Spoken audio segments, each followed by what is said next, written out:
এই মুহূর্তে মিরপুরে আছেন রিপোর্টার সাব্বির মিথুন। ম্যাচের সবশেষ তথ্য জানতে সরাসরি যোগ দিচ্ছি তার সঙ্গে।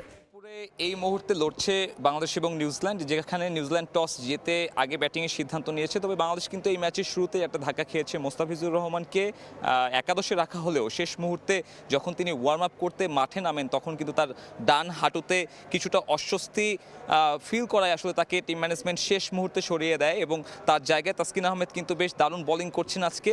শরীফুল ইসলামও বেশ ভালো শুরু করেছে এবং বাংলাদেশ দল শুরুটা ভালো করলেও ফিল্ডিংয়ের কিছু ক্যাচ মিচের কিন্তু একটা ব্যাপার স্যাপার ছিল, যেটা আসলে বাংলাদেশ দলকে কিছুটা পিছিয়ে রেখেছে।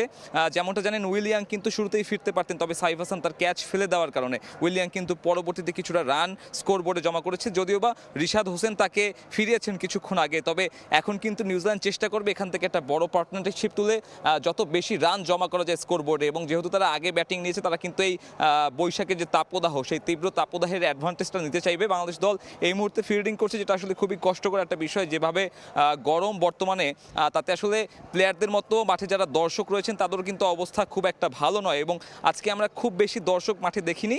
তার বড় কারণ হচ্ছে সকালবেলায় আসলে ওয়ানডে ম্যাচ এবং শুক্রবার থাকায়, যেহেতু জুমার নামাজ রয়েছে, দর্শক হয়তো বিকেলের দিকে কিছু দর্শক মাঠে আসতে পারে। তবে সুখবর হচ্ছে স্কুল পড়ুয়া শিক্ষার্থীদের জন্য কিন্তু বিসিবি আজকে এই ম্যাচে গেট ওপেন করে রেখেছে। আমরা অনেক স্টুডেন্টদের দেখেছি যারা আসলে ইউনিফর্ম পরে এই ম্যাচ দেখতে এসেছেন, আন্তর্জাতিক ম্যাচ, যেটা আসলে বিনামূল্যে তারা দেখার সুযোগ পেয়েছেন। এছাড়াও যদি আমি বলি, এই খেলা দেখতে প্রধানমন্ত্রী তারেক রহমানের কন্যা কিন্তু মাঠে উপস্থিত রয়েছেন।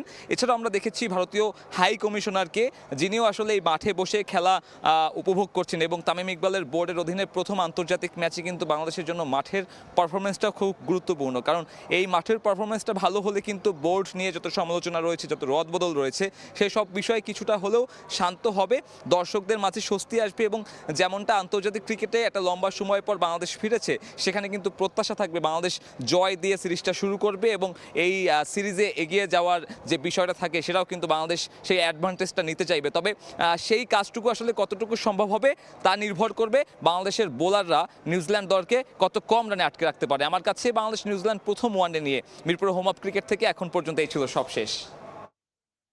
সাব্বির মিথুন যুক্ত হয়েছিলেন আমাদের সঙ্গে হোম অফ ক্রিকেট থেকে, জানাচ্ছিলেন নিউজিল্যান্ডের বিপক্ষে বাংলাদেশ দলের সবশেষ অবস্থানের সবশেষ তথ্য।